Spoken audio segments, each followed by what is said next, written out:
Hi, everyone. This is Sonja Robinson hosting the Sun Talk Radio Show, Sustainable Urban Network, Saturdays at 3 p.m. on GODRadio1.com for us to scale up our neighborhoods. Tune in to Sun Sustainable Urban Network Talk Radio Show on GODRadio1.com. Get up, get out, and get green. We can't let Earth pass us by. We got to scale up our neighborhood, y'all. Welcome, everyone. Welcome back to another session in Sun, Sustainable Urban Network. So we're here to welcome you to Super Sun Saturday, where we want you to scale up your neighborhood. So today's topic, we need your voice and we need your help to help protect our solar customer rights. But before we dive too deep into today's topic, we like to go through our normal process where we're going to talk about our reflection, help us bring us to our place of mindfulness, as well as our Sun Enlightenment, which is inspired by our modern thought leader, Don Miguel Ruiz. And our enlightenments will continue to inspire us to express our highest true self as we are marching and taking on the mantle to protect our rights in environmental and climate justice field. We also, I will also, give you updates on what's going on and acknowledge our Sunshine Award. So acknowledging those champions for environmental and climate justice, as well as throwing some fossil shade for those that oppose our climate justice movement.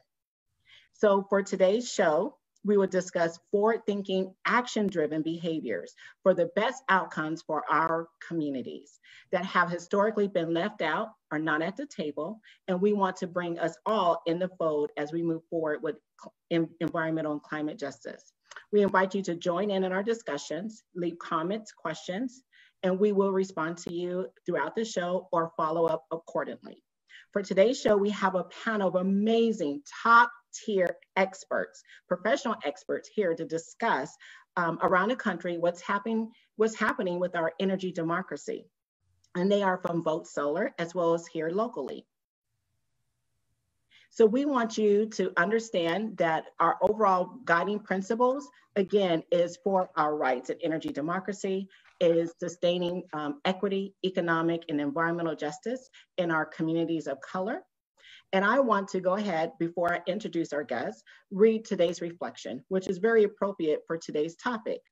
And it's a quote: "Be brave enough to start a conversation that matters." That author is unknown, but today we will start and spark a conversation that matters to you directly or indirectly as we look at our choice for energy and our self-independence for our own self-power. We want you to listen, be brave, and use your voice. So for next, we're going to go through our Sun Enlightenments. So our Sun Enlightenments, again, are inspired by our modern thought teacher, Don Miguel Ruiz. And one is we want you to be responsible with your resources. Two, we want you to take the state of the environment very seriously, as well as today's topic very seriously.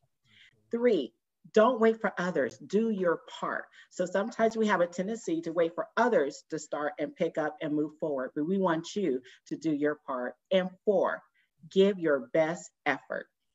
So as I mentioned, we're going to give our announcements. So this week, we had one of our, an honor to speak at in a collective impact series. And it was a speaking engagement that was invited by our national NAACP Environmental Climate Justice Program, Mandy Lee. And she also invited me. It was here in Southern California.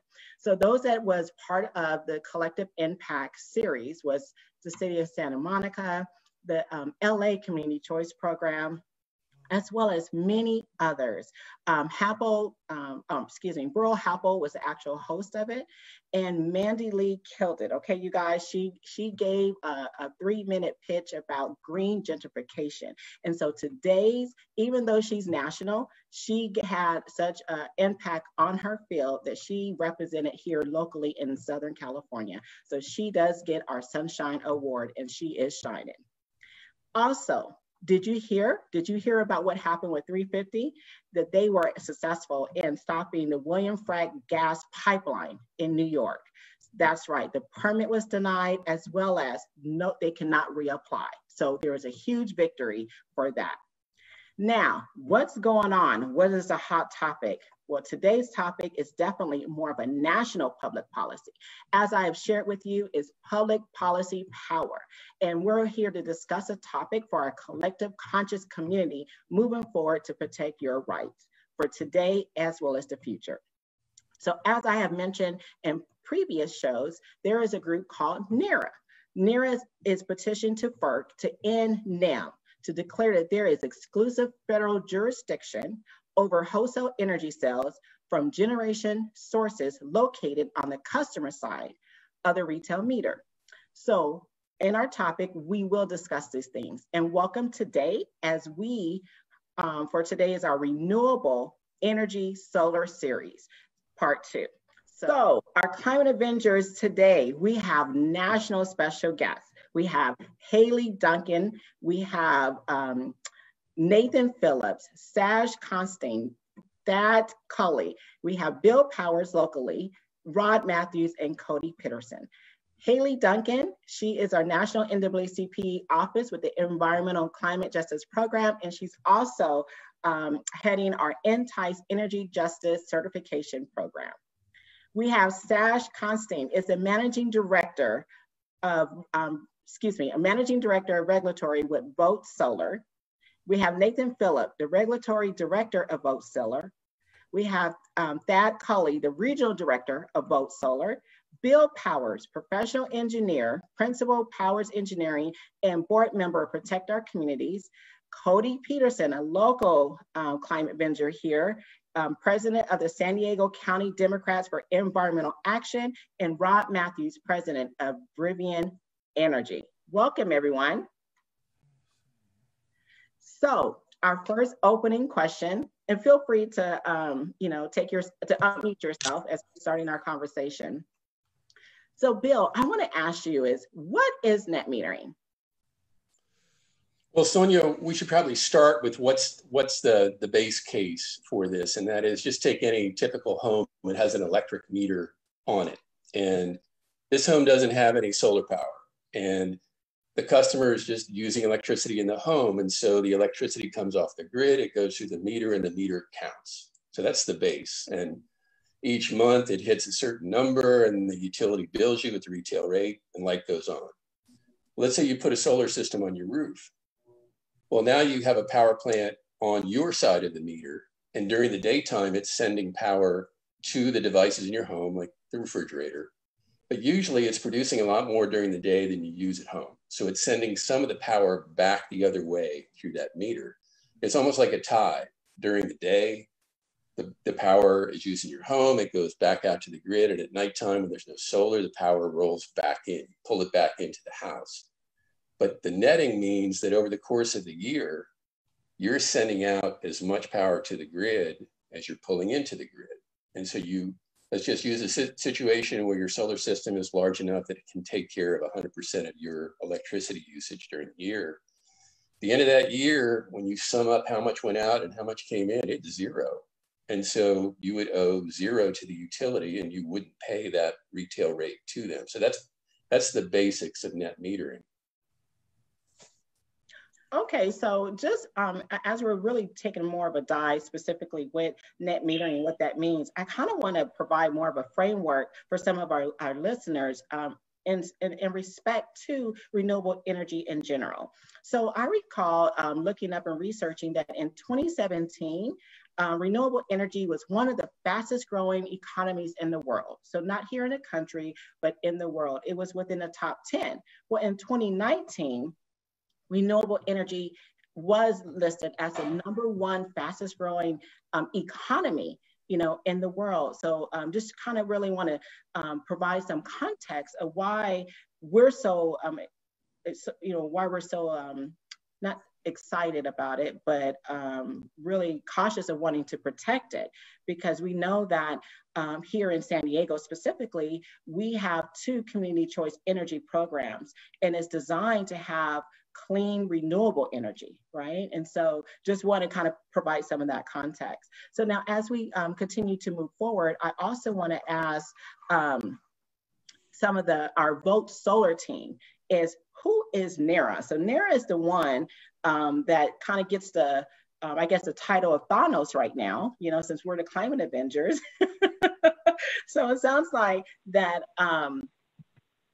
that NERA, which is New England Ratepayers Association, you know, submitted a petition to FERC. And my understanding is that this petition to FERC is for FERC to now take jurisdiction away from State Public Utilities Commission. Can you let us know, like, who is FERA, Nathan or Thad?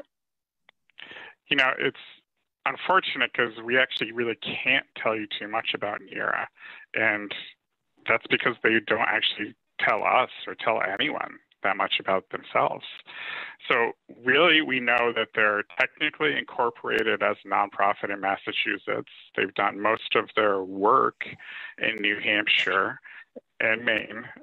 But beyond that, we don't actually know too much about them. We know that it's a small group of members. Last we heard was somewhere around 20 members, and there's a significant fee to become a member. So it's not as if anyone that is a member of NERA is your average homeowner. That's certainly not the case. But we actually really don't know that much about the organization. Okay. So do you have any idea of why they actually submit this petition to change, I mean, current jurisdiction that has, you know, never been challenged before? Either you, Nathan, or Thad? Well, it actually has been brought to FERC's attention previously. Okay. So about 20 years ago, there was a petition to FERC, and essentially FERC made the decision at that point in time that net metering was a retail issue. And retail issues in the electricity sector are handled by the states. And so FERC really set that boundary around 20 years ago. Net metering goes back about 40 years, so it's not a new policy. As for why NERA actually made the petition now, we don't exactly know that either, but we can speculate a little bit. So, one, let's speculate. So first, I wouldn't be surprised if the timing was very much intentional. We're in the middle of a pandemic, so a lot of people are otherwise occupied with life-threatening issues. So I would expect that that was intentional, that they filed the petition now. As far as their motivations, once again, since we don't know exactly their members, we don't know exactly their motivations, but we do know that they have tried to change some of the policies in New England. So, for instance, they intervened in a net metering docket in New Hampshire, and they were not very successful. Essentially, actually, Thad and I were both participants in that docket in New Hampshire, and NERA was not very successful on that docket. So it could be a venue shopping issue. We're really looking for a different venue in order to have a sympathetic voice. All right. So now, does anyone else want to share a little bit more context? I mean, I think Bill did a great job in explaining what net metering is. Is there any additional highlights or context in regards? I might make one more comment, yeah. Sonja, is that even though net metering is very simple, it's also revolutionary. Because until this came along, there was no mass opportunity for individual customers to take care of themselves. And so this NERA action is really one of many that have been going on for years now, that have been pushed by entities like the Koch brothers, ALEC, going nationwide to state by state to try and create the illusion with misinformation that net energy metering isn't a benefit for all, both for the customer and for the grid. And just one comment on the benefits to the grid, which the utility industry and advocacy groups like NERA will tell the opposite story about, is we've had $2.6 billion in transmission projects canceled in the last few years because of the impact of net energy metering, people taking care of themselves and taking demand off the grid. it's really showing how beneficial it is. But this is directly attacking the utilities' bread and butter, and they are fighting hard to protect their interests. Sonja, if I can say briefly too, following up on Bill, what Bill said, may I speak briefly? Sonja? Yeah. Yeah. Okay. Sorry. You know, I respect Vote Solar's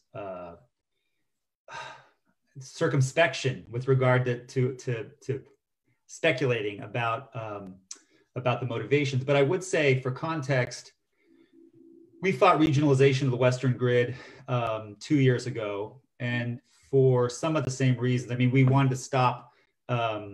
We were working with labor and the building trades to stop potential labor arbitrage and regulatory arbitrage to try to move production out of California and then ship the energy back. But we were also trying to avoid FERC having oversight because it's kind of a joke. The only thing worse than the CPUC, the California Public Utility Commission, is FERC. So and so I think part of this is the context that there's fundamental federal state issues involved, but FERC right now, the feds right now at this point in time under the Trump administration are inherently problematic for climate activists and environmental organizers. And so I think, I don't know, maybe the Vote Solar folks think have a different perspective, but my assumption is that some of these members, if you look at the fees that they're charging for membership, this is much more like a trade organization, and the likelihood is that there's probably some investor-owned utilities in there. My guess is they're trying to take advantage of not only the pandemic, but the fact that Trump is in office, and you have a FERC that is, you know, going to be more favorable to investor-owned utilities than you might get if this election, if November changes the administration. I totally agree with you, Cody. And so I think your point, along with Nathan's point, I think all the speculations probably tell a story. So since you brought it up, I would like to know, how much are those entry fees to join NERA? I think our listeners may want to know. Do you have the answer? The last we heard, they're about $20,000. Exactly.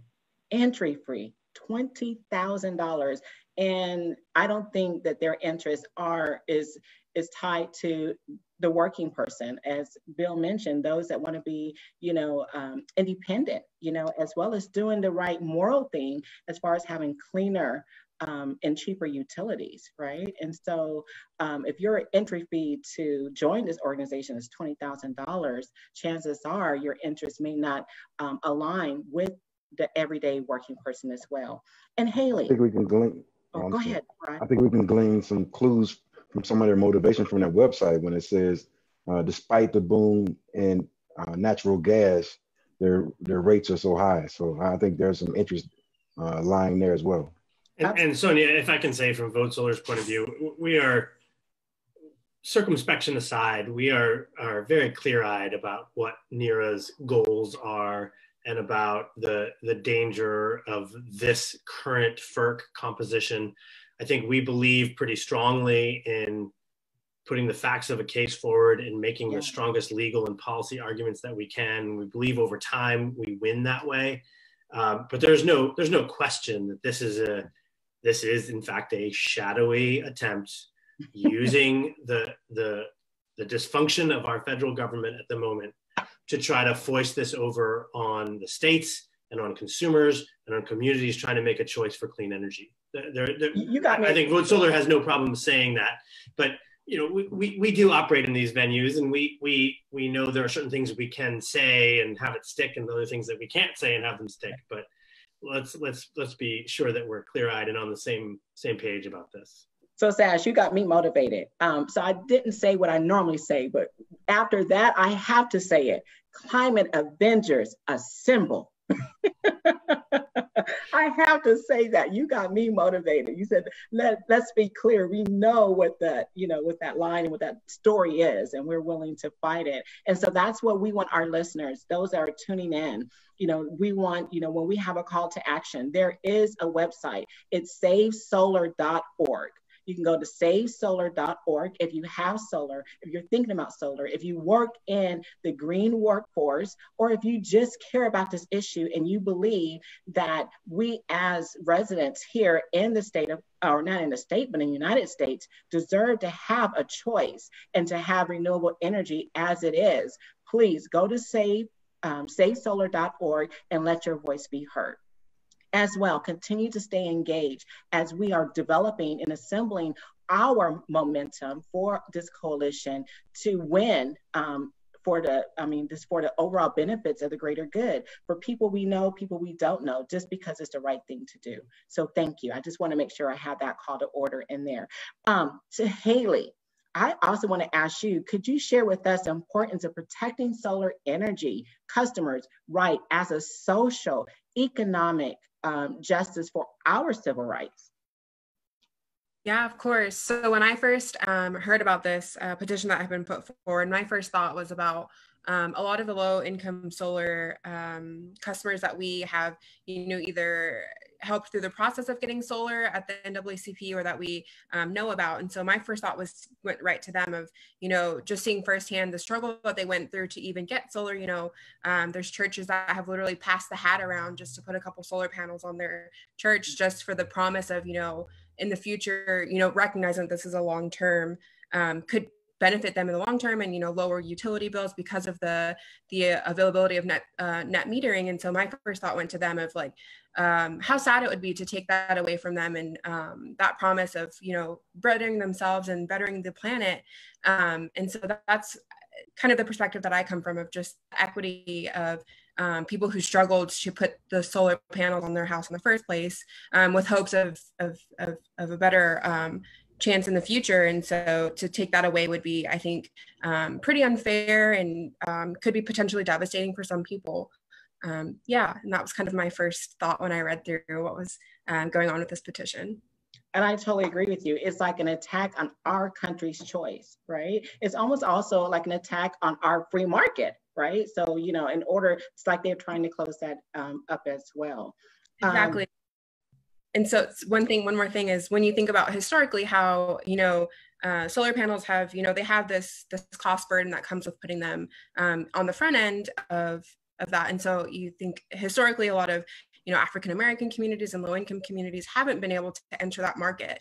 And so as we've seen in the last, 5 to 10 years, where the prices have been low enough where these new people are able to enter the market.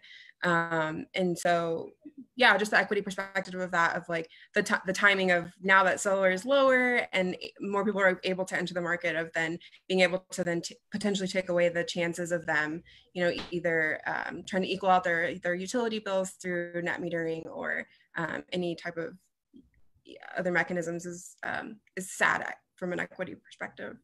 And Sonja, if I could add on to that, Haley, thank you for saying that, because the great irony here is that we in the solar industry have dragged this shadow around with us a long time, that solar is for elites, it's for the coastal elites, it's for single family, upper middle class homeowners.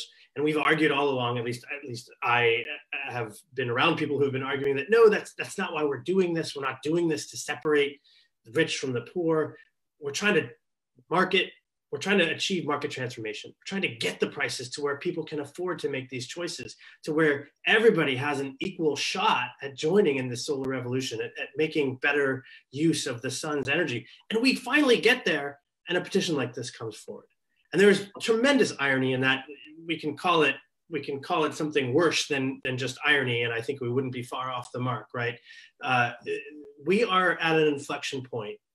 And net metering, the idea of net metering, it doesn't even have to be full retail, but the idea of being able to share the electrons that you're producing in your house with the grid, get some benefit for that, make it affordable, make it useful, is really important. And it is about giving people equal choice. And we're there, and this kind of thing will set us back. But I wanted to say one other thing, if you don't mind, and it relates to Bill's introduction about what net metering is, and it is about choice, and it is about equity, and it is about everybody being able to control their energy future. But let's not forget, this is also about how well the grid can function. There is no effective model for a future clean energy system that does not include a lot of rooftop solar. It does not include people in their homes making choices about their energy with solar panels, maybe batteries. They have electric vehicles in their yard. They have smart appliances in their home. We have to make all of those things possible and all of those things affordable and all of those things accessible to everybody if we're going to get to where we want. We're not going to get there with a bunch of solar panels in the desert. Those are going to be important. Certainly large scale solar is important, but it's not just our individual choice. It's actually the choice of the whole country that's at risk if we undermine this kind of distributed energy opportunity for people. Absolutely, I couldn't agree with you more. And understanding too, just from clean air, right? And so we know too that unfortunately, the number one indicator for toxins in certain communities is race. Right. So just understanding that having, clean energy, clean air, clear, enabling us to address our pollution from an environmental perspective, from a social perspective, from an equity perspective. And I appreciate what you're saying. Yeah. So, we work to get it to a point that it's available for everyone, and everyone is taken, or has the opportunity from a free market perspective to engage in it, to actually have it, to work with it. Again, it sets also why it's the number one fastest growing economy in the world. And so also, I would like to hear from our panel on more details about this petition. Can anyone give us more information about what's in this petition to FERC? Hey, sure. Nathan, okay. happy to field that one. And this petition, and Nathan mentioned before, there was a case in 2001 that was brought by a utility in Iowa challenging Iowa law, saying that the Iowa net metering statute violated the Federal Power Act. So this is the crux of why they brought this petition now, is to say that federal law should trump whatever the states have been doing all this time. Well, when it came in 2001, it's the exact same argument, and FERC addressed it and put it to bed and said this is a retail transaction, and the way that responsibility is divided up, retail sales, and that's what everybody pays to their local utility, those are completely controlled by the state and not by the federal government. So we have them. I would, if we're taking the Avenger frame, I'd say there's actually a line from Batman that maybe sums up their motivations, which is, some people just like to watch the world burn. And I think that's what they're doing with this petition. It's like instead of like Mid-American was the initial petition in 2001, one utility, one statute being challenged. They just threw it all up in the air and said, let's just take it all on at once. Since that time, there are 2 million plus customers that relied on their state legislatures that passed net metering based on this ruling, their state energy regulators that adopted policies based on this ruling. So it's really pulling out the rug from under people that relied on what the law was, what they understood the law to be. So in this time when there's already enough nausea about rule of law and whether law matters, this is just one more thing that we got to keep from happening. Great point. Nathan, did you also want to add any additional details? Thad nailed it. The only thing I would just say is... Thanks, Thad. The only thing I would add to it is, just to put this all in context, is this really does boil down to a jurisdictional issue between the states and the federal government. Where exactly is the line between where the states have authority and where the federal government has authority? And the petition essentially wants to move the line that was established in 2001. And that implication is just huge. We can't actually say enough that the implications of this are just ginormous across the country. It is appalling that NERA would file this, especially during a pandemic. I think, Sonja, that's exactly right. I mean, this is an appalling move, trying to do it under the cover of COVID. What they're essentially saying, and what you're hearing Nathan and Thad saying, is that anybody that puts solar on the roof and wants to connect to the grid is suddenly a utility. It's a power provider. They are saying that grandma with her solar panels on her roof, or the church on the corner, or your neighbors who put panels on their roof, that suddenly they're a power utility and should be regulated as such. The idea, the insult to people's choice and to their retail choice that presents is, as Nathan said, it cannot be underestimated. It cannot be underestimated what an earth-shaking transition this would be if this petition were to succeed. So what you just said, Sash, was literally kind of what I felt when I read that too. I'm like, are you kidding me? You know, how can you say that? Like you said, your neighbor, your grandma or church is now. So Bill, you had some interesting comments, I think, about, you know, the overreaching, right? Where we're talking about with this jurisdiction challenge now. Did you want to share some of your thoughts on that? Did you say Bill? Yes, sir, I sure did. Okay, yes, Bill? happy to share some thoughts. One thing I wanted to mention here is the potential unintended consequences from this, and that are not necessarily unfavorable. And that's when industry has been on a certain track for years, and the situation has changed somewhat, and they're on the same track they've been on for 5 or 10 years. They maybe even get what they want, but it works out differently than anticipated. And the context I'm thinking of is in California, where really, to me, the end of the rainbow is solar and batteries, that you have solar and batteries, not just solar. And we had a contentious situation out here a few years ago where the utilities attempted successfully to move our on-peak, high-priced period to late in the afternoon or early evening when there isn't much solar. And so people were thinking this could be the death knell to net metered solar, because people aren't going to be able to offset that really high retail rate late in the afternoon. And it hurt a little bit, but it really helped accelerate the residential battery market. We now have thousands of installations of solar and batteries in the San Diego area, and that's expanding very fast, in part because of this overreaching. I mean, our peak doesn't occur late in the afternoon and the early evening. It still occurs around 3 or 4 or 5 in the afternoon when we have quite a bit of solar. They shifted it late. They thought they had a touchdown, and it ended up, they fumbled that one at the 1 yard line, because what we're seeing is a rapid expansion of solar and batteries. And part of that is so people can shift their load themselves somewhere else. And I was just thinking before this show, so what if NERA is successful? And now we're all power plants and we're paying wholesale rates. That would be a real incentive to keep the power on site. Keep it on your side of the meter. Don't flow it back and forth. And that's where the battery comes in. And believe me, this would be a terrible outcome if this entity wins this. But what it encourages is keeping it on site, or controlling the power on site. And so I haven't thought it through, but it just, again, seems to me a situation where industry sees a potential touchdown to just shut this down.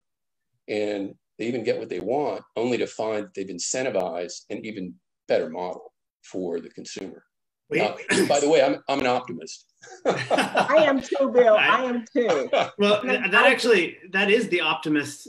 That is the optimist injection into the conversation, that there is a solution to this. But there are a couple of problems that I have. First of all, I think you're absolutely right, Bill. And I think that the fortunate outcome of shifting the peak periods in California has been that the solar storage hybrid has really come forward as a viable model.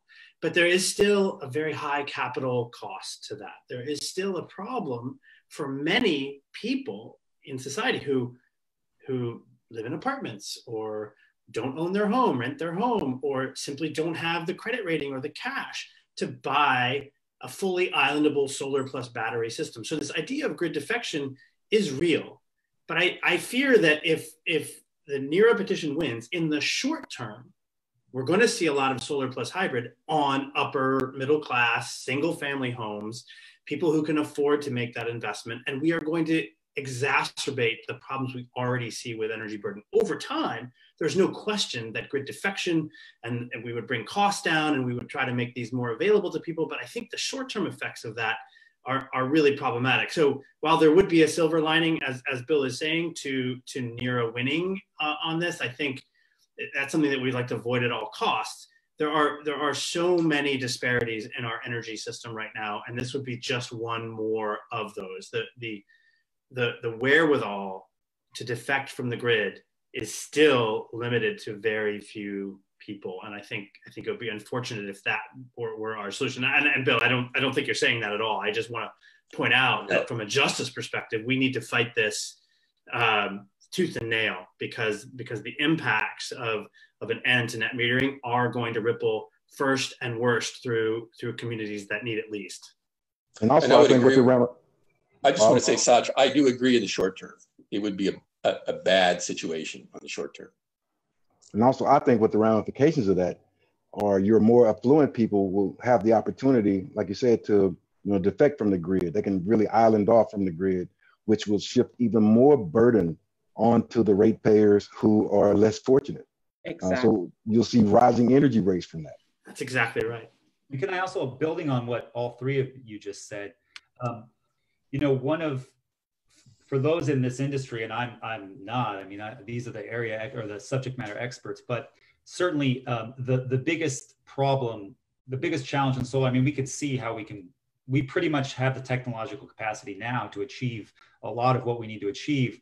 The real bottleneck right now is storage, and in particular, your duck curve. So that time between when the solar drops off and then demand drops off 4 hours later or whatever, that's our biggest problem. And if you look at what we have peaker plants in California, peaker plants all over to smooth those peaks or to provide energy in those peaks. But I think a lot of people, I know Tyson Siegel, who Bill and I have worked with on a lot of things, has talked a lot about this, but the most likely outcome, there's a lot of solutions like pump storage and that sort of thing. But the reality is, if you look at the projections, if we don't have grid defection and we have a viable net metering system, a large part of the solution to that duck curve is going to be home energy storage.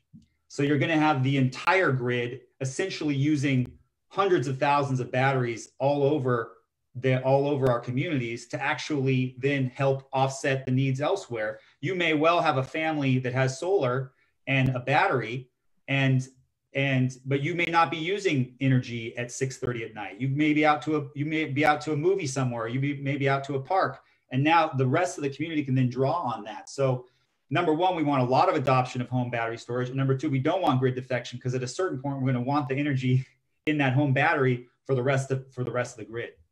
Right. If we step back for a second and just think about solar, everyone loves solar. It doesn't matter whether you're on the left or the right of the political spectrum. It doesn't matter if you're just focused on dollars and cents or if you're focused on climate activism.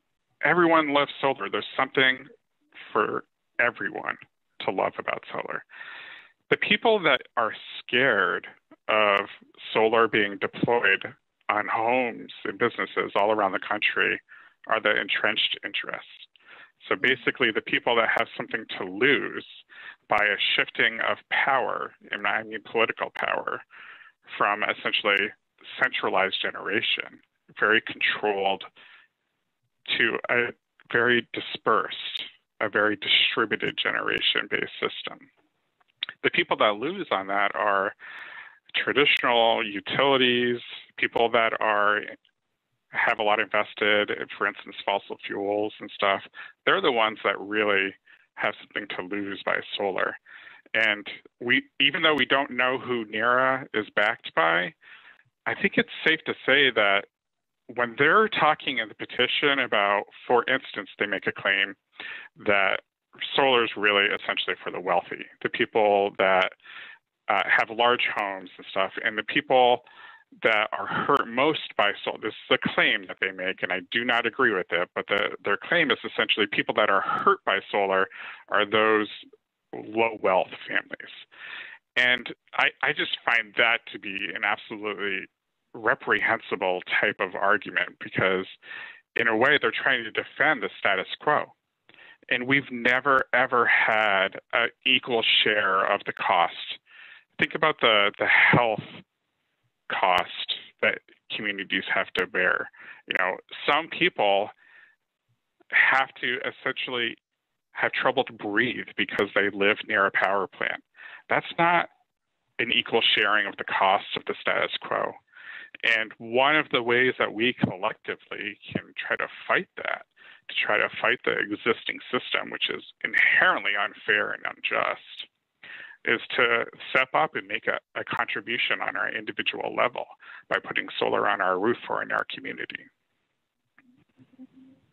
Excellent point. And I'm glad that you're really, driving that home, because we know that just in general, when we address environmental and climate justice, and I've said that repeatedly, when it's addressed correctly, we directly also address racial, social, and economic justice as well.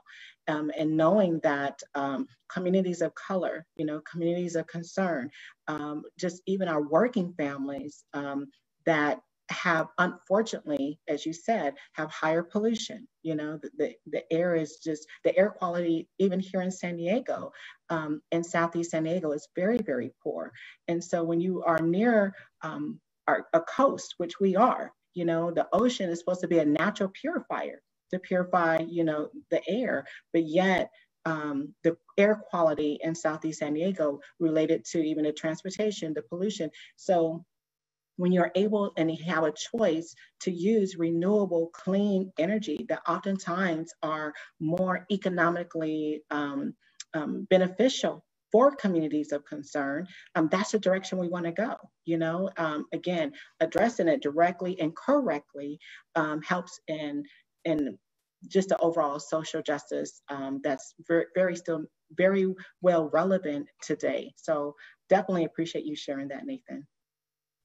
Yes. Sonja, 10 years from now, 20 years from now, 30 years from now, generations from now, we're going to be, with respect to energy and what we choose about energy, we're going to be judged really on sort of two metrics. And one of them is how fast, how quickly did we recognize the need to move towards more efficient use of the sun? And the sun, let's remember, the sun essentially also causes wind, right? So wind and solar are both byproducts of the influx of energy from the sun on the planet. So a society advances the more efficiently it uses the sun's energy and doesn't use things like fossil fuels, which are sort of degrading resources and degrade the environment. But we're also going to be judged on how equally we share that progress across our society, right? There's no way to achieve a sustainable, clean energy future. I mentioned this before. If some of us aren't participant in that economy, that will undermine all of the good work that we could do on advancing solar. So if we don't keep both of those things in mind, how are we technologically going to advance our use of solar, and how are we socially going to advance our use of solar? By spreading it out, right? If we don't keep both of those missions in mind, we're not going to get very far. We might make some advances on solar, but it won't ultimately be sustainable in the way that we like. And Rod, I think you really, I want to come back to your comment about how if some people can take advantage of solar, it creates this downward spiral for everybody else. If we don't all get to do it, it's not going to work out very well. That idea of leaving a more costly grid for everybody else who's stuck on it, who can't get off of it, that's kind of the worst outcome that we could imagine. Yes, I completely agree. And so that's part of the risk, the part of the risk and the cost, that if we're not successful in stopping this petition. I think, when we spoke earlier, at some point we're saying how, let me know if this is a question that we even want to entertain, but why did FERC pick up this petition? I think maybe it's a speculation we're talking about, right? You're saying, because I think I heard about this. Haley shared it, I think it was like April 28th with a due date of May 14th, which was what, 2 days ago, right? So again, that's just when we received this information. So it's like 2 weeks to respond, to intervene on a massive, just nationwide overhaul change to our current jurisdiction, with solar and net metering. I mean, it's like 2 weeks. Are you kidding me? So also for our listeners, I want everyone to know that it's June 15th. So June 15th right now is the target due date that they have set for us to intervene, to provide public comments, to develop and organize from a grassroots level individuals. I know I have family members, aunts that have solar. You have a right, use your voice to speak up. Churches that have solar, use your voice, you have a right. So again, I just want to let everyone know that another reason why we've all assembled as climate avengers to discuss this is because we have a due date that is literally on our heels. We're like 30 days out, and maybe just shy of 30, of really developing the momentum we need, as we all believe that we can make a difference. Sonja, can I elaborate a little bit on, you talked about equity, and Sachu and Rob and had talked about, and Haley had talked about equity. And actually, Sachu kind of alluded to this in his comments a bit.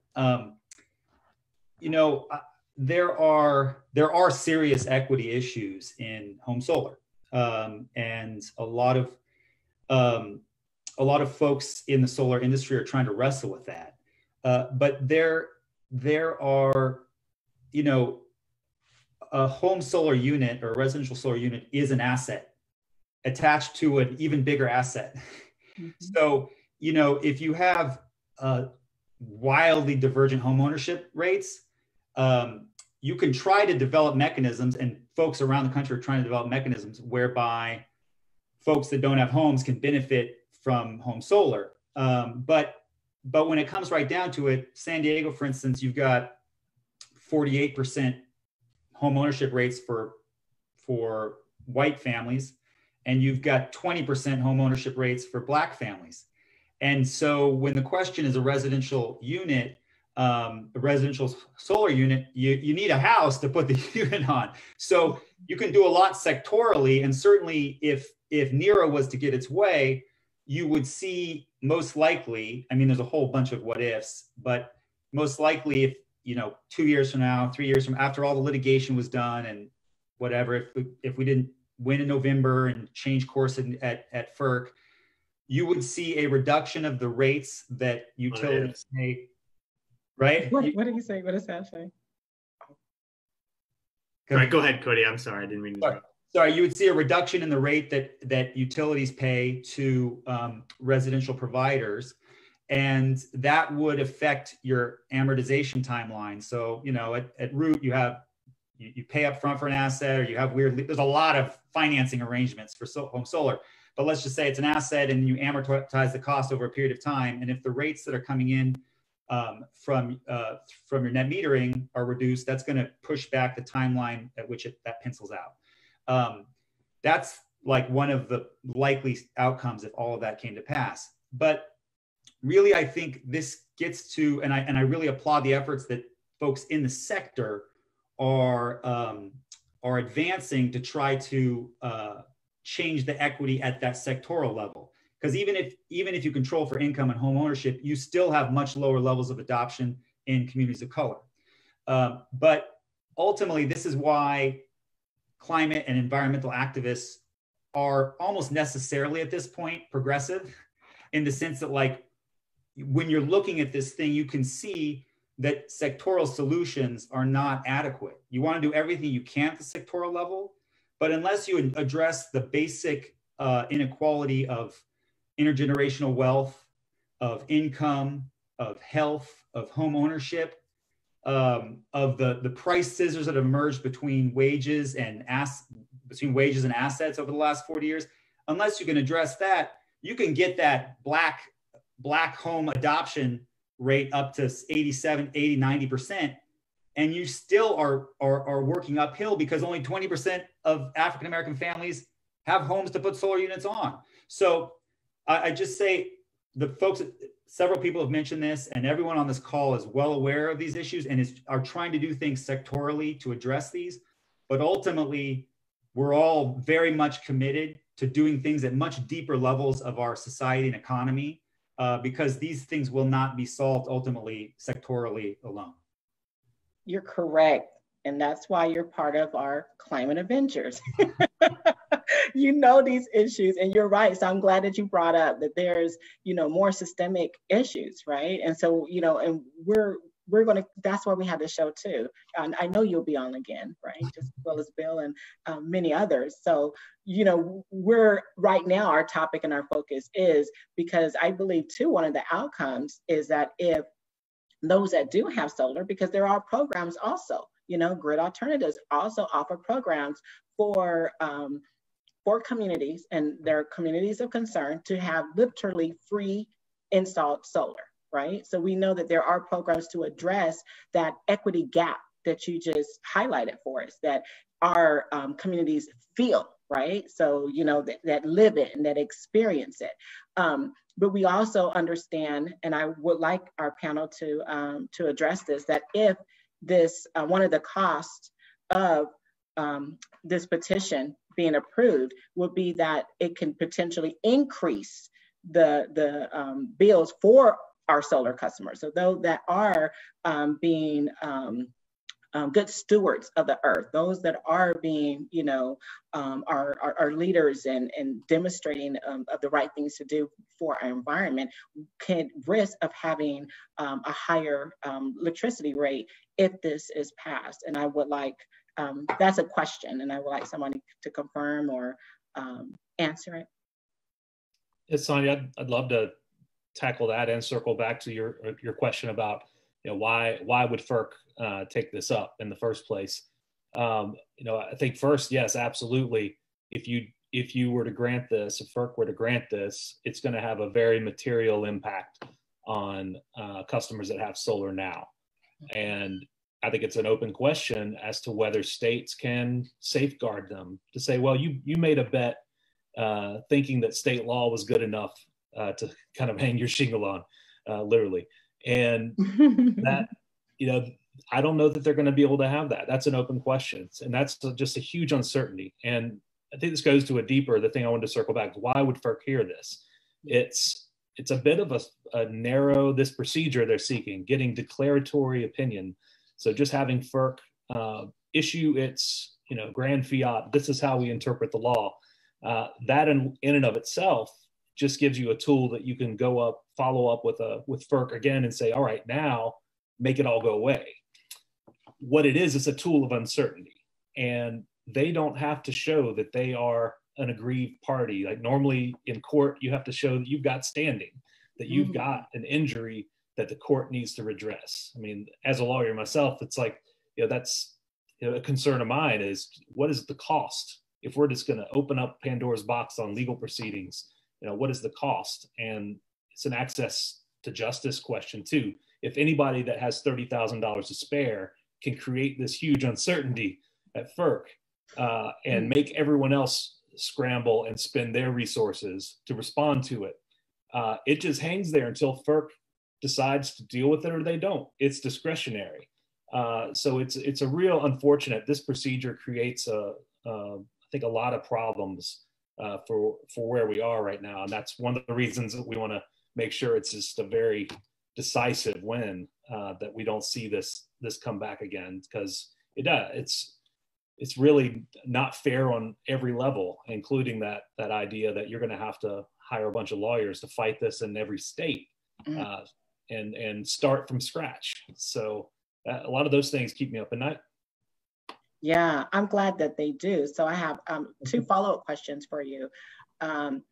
One is when you mentioned just from a legal proceeding, right? So I want to ask that question, but before I jump to that, is it possible that our current solar customers will have a higher rate if this is approved? And then my follow-up question is, how can we get, and why is it important for us to get like our Attorney General, even here in California involved, right? So why would it be important? So either you or Nathan or whomever answer, and understanding that there's a state jurisdiction that's being threatened, right? So now we want to potentially engage our Attorney General, which here in California is Xavier Becerra.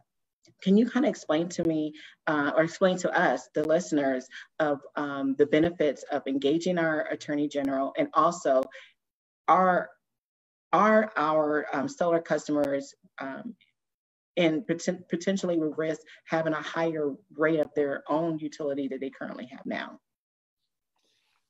Yeah, I'm happy to say I think there's certainly a risk to current ratepayers that have solar that they could see their bills go up, that the value that they get for exporting their power to the grid that they're not using will be greatly diminished. So, I don't know the ballpark, estimate. I'd hate to give something that general, but I think it will be material. So it's terrible timing to do that in the middle of a pandemic to begin with. But, on the other question, for attorney generals, this is a conversation I've had with several staff attorneys and attorney general offices. This is a consumer protection issue for them, and that's part of their ambit that they're there to do, is to protect the consumers of their state. And this is something that consumers justifiably relied on their state law or their commission's rules to say this is something I can make an investment decision based on. My state has sanctioned it. So I think it's incumbent for the attorney generals to stand up and protect their consumers who made those investments based on justifiable reliance on the law being what the law is. So I think it's very important, the credibility that attorney and the skill, honestly, there's some really good attorneys out there that are working for AGs. The credibility and the skill that they bring is important. And it's always good to see, unlike a public staff or a consumer advocate that works within the utility commission, I think an attorney general can take a broader view of this is what it would do to our economy. This is what it would do to the industry and to consumers. So it's a little broader than some of the other advocates that you'll see coming out within the usual suspects in utility commissions. But not just a consumer protection, right? I think it's even broader. It's a jurisdictional states' rights issue, which is why the AG really needs to tackle this, to see who really does have the jurisdiction to make a decision in this particular case. The states have been operating under their guidelines, and now FERC is going to supersede that. Number one, I don't think that's correct, and it makes it a lot more difficult for, like you said, for ratepayers. Not necessarily the rates will go up directly, but indirectly, because they're not able to offset those costs by what they generate. It'll have an indirect increase of their rates. Right. Good point, Rod. Thank you for sharing that. Yes. So Bill, did you also want to share a little bit more details about that, like overreaching, that potential threat of overreaching from a jurisdiction perspective? Well, I want to take up a point that has been raised by a couple of our colleagues here, which has to do with equity, where I know Cody was talking about disparities between white and black ownership in homes, and we have renters, and we have all these other folks. And this actually should be another show that you have, I think, which is how do we deal with this issue outside of the NERA issue? But I'm going to do a little shameless self-promotion here, because I'm coming out with a report in 2 days on a roadmap for a 100% local solar build out in San Diego. And one of the focal points of it is a very expansive on-bill financing, where it's the electric meter that pays for the solar. The person behind it can be a renter, can be an owner, can have marginal credit, can have good credit, but it's the meter that pays the bill. And this has been a very effective program in Hawaii. The Hawaii utilities are using it now. So it's not just a concept issue. It's being deployed and it's working. And it solves this conundrum of renter, owner, good credit, bad credit. And so we should have another show on this, because it's dynamite. And it's not dealing with this problem specifically, but it's dealing with the broader problem of we can't get to 100% local solar without something like that. Right. Climate Avenger assembling. I love it, Bill. No, I mean, that's awesome. So, I mean, one of the things that I really appreciate of being part of the broader community, you know, here locally, even nationally with the NAACP's Environmental Climate Justice Program. So there is a term that I think Haley, I would love for her to probably share a little bit more on it, on the JEDI. Did you want to kind of comment on what JEDI means and just kind of share with our panel and our listeners what JEDI is? Sure, yeah. I would have to say that my colleague Mandy Lee, who you mentioned at the beginning of the show, is definitely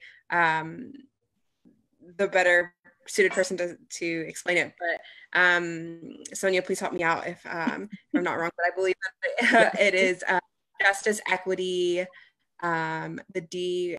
Yeah, I'm so sorry. I'm not remembering exactly what the term is. But one of the things that that's all right. We're working together. So JEDI from NAACP and their coalitions. So we all work with allies and coalitions doing this work. And so JEDI stands for Justice, Equity, Diversity, and Inclusion. And so there's so many other organization partners. And I'm not sure if you can share any of our other Climate Avenger allies that are part of this JEDI movement. Do you know? Yeah. So we have some partners in the architecture industry, as well as in the actual building and construction industry, that are just working with us to kind of with NAACP to kind of help develop, you know, more of that equity of, you know, whether it's the materials that we're using to build buildings or the kind of atmosphere, the actual atmosphere of a building, and kind of the just making sure to include diversity and in every aspect of a building and the places that we spend so much of our time, and just kind of inserting that. And so you can see there's kind of a natural fit there for the opportunity to use renewable resources and renewable energy production. And so I think that's kind of the direction you're going, right? So Sonja? Yeah, it is. I mean, so just knowing that we spend like 80% of our time in a building, right? Like I never, like, so going through, you know, getting certified with LEED, you know, just understanding like, well, we spend 80% of our time in a building. And if we're able to, you know, use clean energy and the building that we're in, you know, is more environmentally sustainable for us as individuals, as well as our community, the benefits of that. So definitely one of our partners is ASAP. With the JEDI, another, which is a certification, you know, organization. With the NAACP, we have the U.S. United States Green Building Council. Also, a matter of fact, the collective impact series that we spoke on will be on the United States Building Council LA channel in a couple weeks, where Mandy did a wonderful job with her green gentrification, and as well as I spoke on the efforts that we did right here in San Diego with pushing back on the, or getting that win with the California Public Utilities Commission of not having the minimum bill, so having that rejected, as well as our efforts with community choice energy. So I just wanted to share, you know, for our listeners and for a lot of people to understand that, I'm just going to repeat what I think is important, that environmental justice, yes, it intersects, and it also kind of picks up where I personally feel, and I believe a lot of people feel, where the civil rights movement left off. And so it gives us an opportunity to close the gaps as we're talking about socially, economically, and racially, as well as environmentally. You know, so it's definitely of a creative way, but also we want better outcomes. We have to do something different and better. And so working in this space here at home with my Climate Avengers, those nationally with the NAACP Environmental Climate Justice Program, as well as many others, it is encouraging when we have an array, when we have a collective community coming together to do the right thing. And so I just wanted to share that, just so you know that that's one reason why we're coming together now for you listeners, for you at home, is to do the right thing. And we want you to get engaged. We want you to be a part of our collective conscious community as we're addressing these issues. And so just from the civil rights movement, we as Blacks, we led it and we're in the front lines, and we should also be in the front for this as well. But yet it took all of our allies coming together in order to us to get to the finish line, to get, you know, to the markers that we wanted to see in our society. And so when we're looking at renewable energy and the benefits that renewable energy brings to you individually, brings to your neighborhood, brings to your community, it's very important that we protect the same thing that's, you know, helped giving us life and giving us clean energy, clearing out our pollution, etc. I just want to share that for our listeners so they understand that it's important, is, you know, because some will look at it from an economic perspective, but we also understand that there's an underlying social issue here that we want to address, and knowing that it takes all of us, you know, collectively to work together to get the outcomes that we want. So now that I said that, I want to ask a question. Why is this important to San Diego? I want my San Diego folks to answer. And then also, why is it important to the millions of solar customers nationally? And I will want my Vote Solar panel to discuss that. So I'll repeat the question. Here in San Diego, why is this issue, why is this petition important to us here in San Diego? Why should San Diegans care about it and want to be a part of it? Well, I think here in San Diego, it is quite apparent because we have, I believe, the highest utility rates, electricity rates in the country. So if we're not able to offset those by net metering, then, you know, again, that even makes them even higher. And then there's been a mandate as of the beginning of the year that every new home that's built has to have net zero consumption. That's right. So, and that even stifles that effort. Mm-hmm. So, I think it's very critical. I think, Rod, that's exactly right. There are actually several things, and I'm happy for others to chime in here, but San Diego does in fact have the highest top tier electricity rate in the country. And that creates a potentially unbearable energy burden for many families and for many residents in the greater San Diego area. Solar is a cheap, I should say affordable, not cheap, but affordable way to address that kind of cost. It can help manage your bills over time. Yes, there's a high upfront cost. We know that. We know we need to get on-bill financing. We need to get other kinds of financing, but it's a way to manage that cost. And if we do it right, if we do it with grid operations in mind, with a solar plus storage hybrid, it actually can lead to lower cost. It can make a better, smoother, more efficient operation across the grid. And I think that can't be underestimated. San Diego obviously has a tremendous solar asset. It's got a great solar resource. Why not take advantage of this? But I think this conversation about intersectionality and something that Bill said earlier, and Rod, I think you alluded to it, is also important. It makes it really important for San Diego. San Diego was on the cusp of a revolutionary change, moving to a CCA, a community choice aggregation, of really focusing this new technology with its new form factor. We don't have to centrally produce electricity and pipe it over wires into everybody's house. We're still going to do some of that because it's already built, and there are some things where that's really useful. But we are fundamentally changing the paradigm of the energy sector.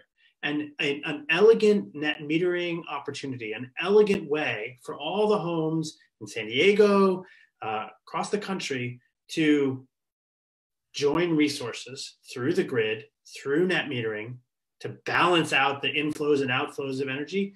That is part and parcel of that paradigm shift. And we really have to be part of that, whether it's from the CCA perspective because we want clean energy, or the intersectional perspective because we want justice. We want to reduce the burden that has fallen so heavily on some parts of the economy. We want to create capital. We want to create jobs in specific areas. This is the way to do that. Net metering is part of this distributed energy future, partially distributed energy future. If it's not 100%, it's still going to be a large part of it that we have to get to. And so I think there's so many pieces of the conversation that people have already hit on that are that are really about this question that you're asking, Sonja. Why is it important? Well, it's our future that's really important, and this is part of that future.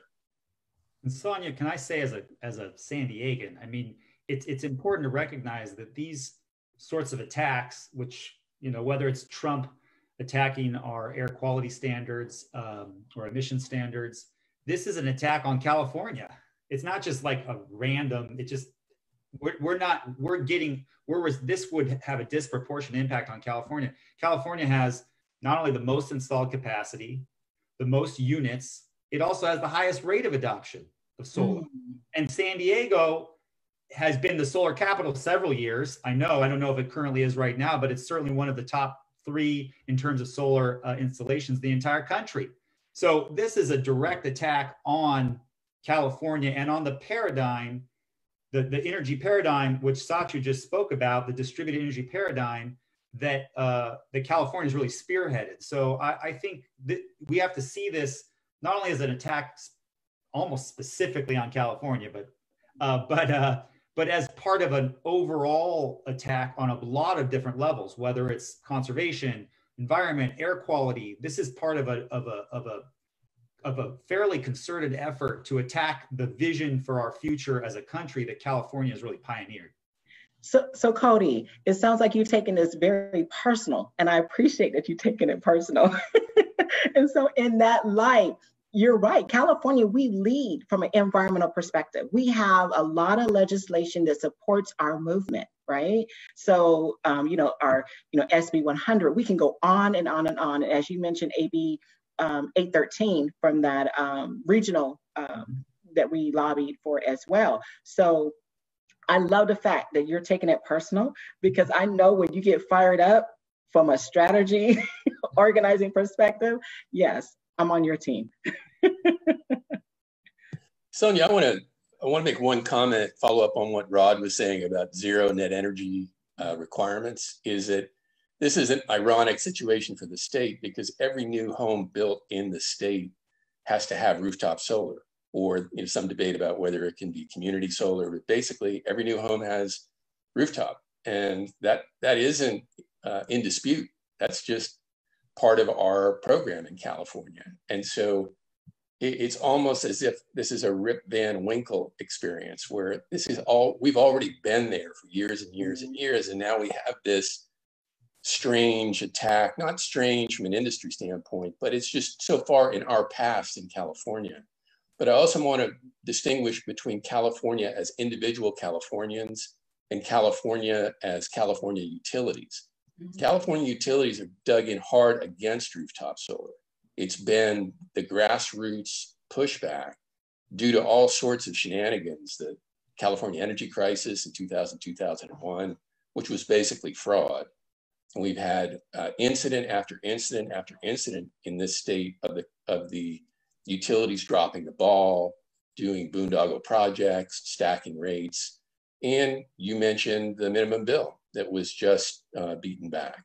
We have coming up this summer the start of a new net metering proceeding, which I'm sure Vote Solar will be heavily engaged in to try and defend in the state the value of rooftop solar. So on top of dogfights that we've been having and will continue to have to protect this asset in California, we now have this issue coming up at a federal level. And so where it hurts us in California is we've got pretty good bandwidth here to fight, but it's still limited.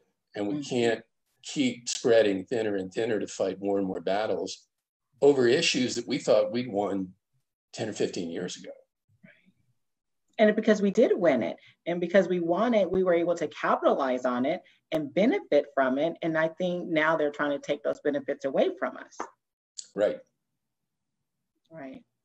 Okay, so we heard from our California folks, and SASH also represents that as well as from a national perspective. So now I want to hear, why is this particular issue? Because I have chairs in South Carolina, I have chairs in other states, in Indiana and other areas that's also, I'm specifically talking about with our NAACP Environmental Climate Justice, that they're also interested in wanting to be a part of this. Can you tell us from a national perspective, or even if you know the work, you guys do a lot of things in South Carolina, why is this important to other, solar customers across the country?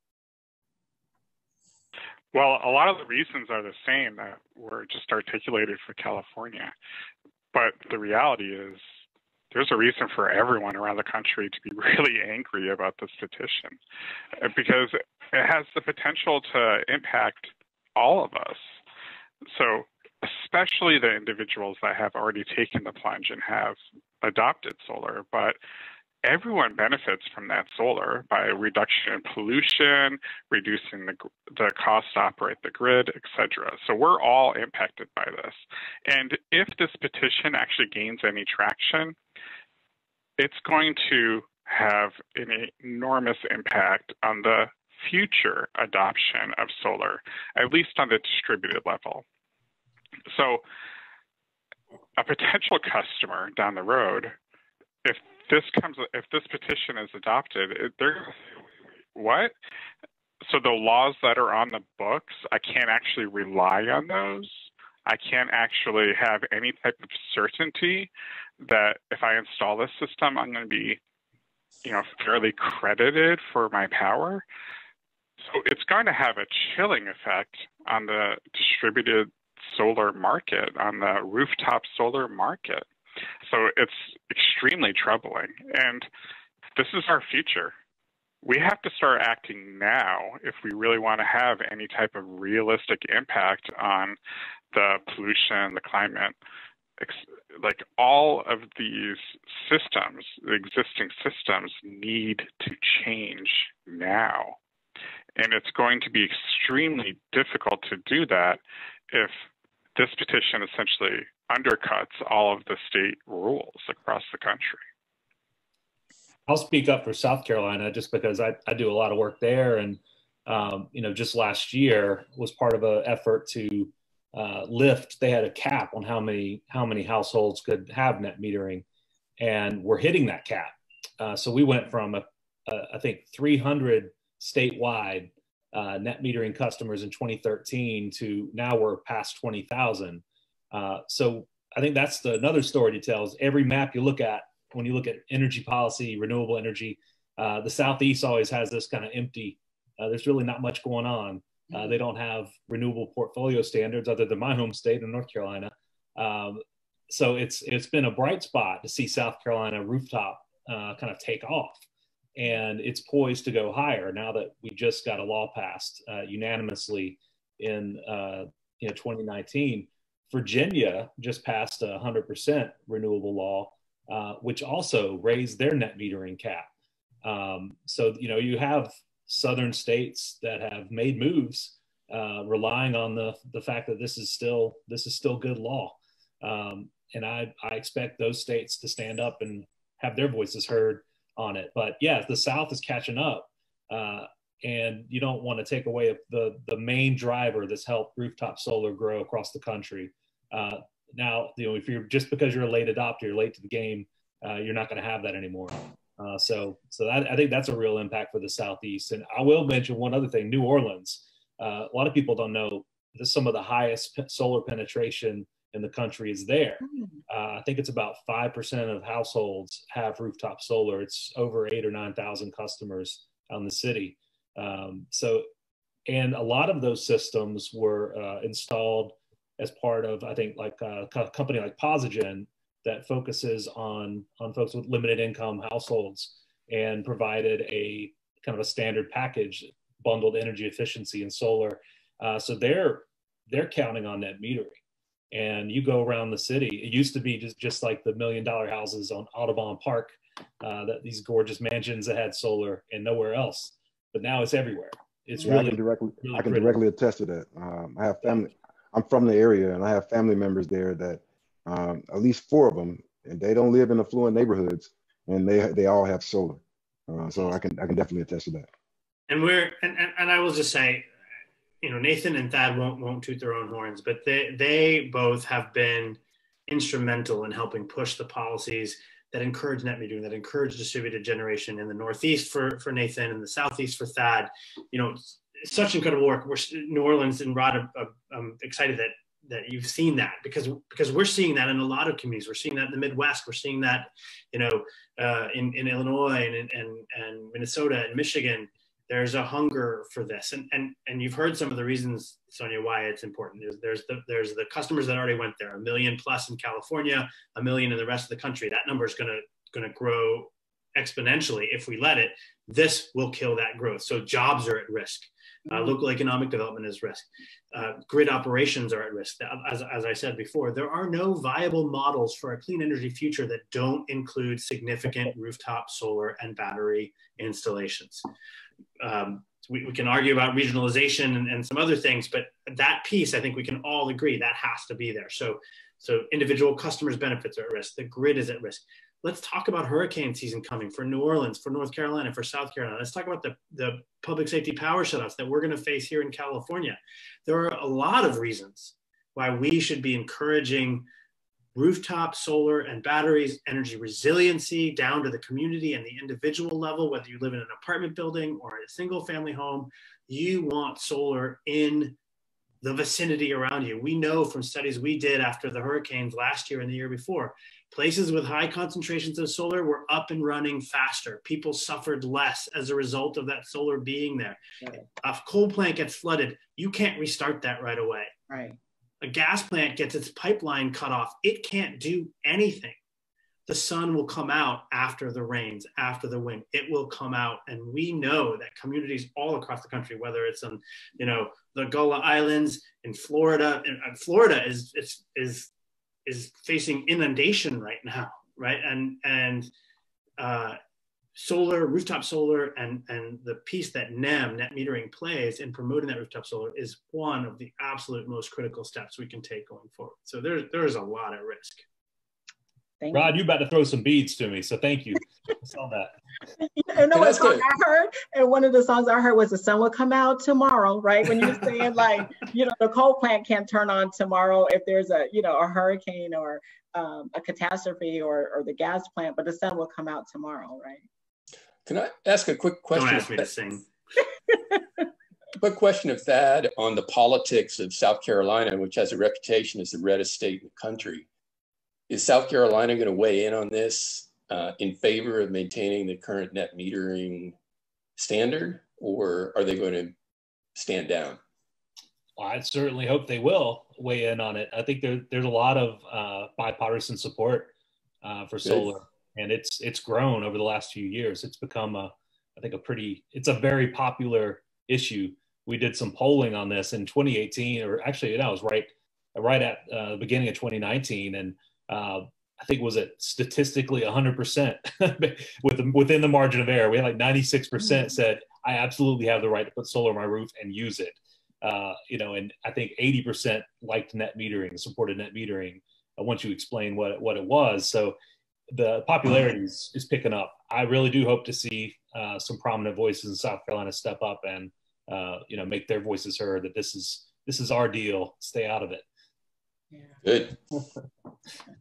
So I'm loving this. So I feel, Bill, as you mentioned, so this is like a renewable energy series. You know, we had one show and we had some from Grid Alternatives and other suppliers on the show. And of course, today, you know, our top tier solar professional experts, Vote Solar, and just feeling really motivated and encouraged about our positioning from a moral perspective as far as doing in our moral compass, right? So what is driving us? Why are we even on this call today? Why did we decide to assemble? It's because of our moral compass to do what's right for the greater good. And so with that, I'm encouraged to use this platform if we need to come back and have another show, because even from a strategy perspective, I want to, you know, be able to give our listeners more specifics on our strategy. We have our savesolar.org website that we want them to go to. But I know that, you know, Cody, when we had our conversation as a group, he's ready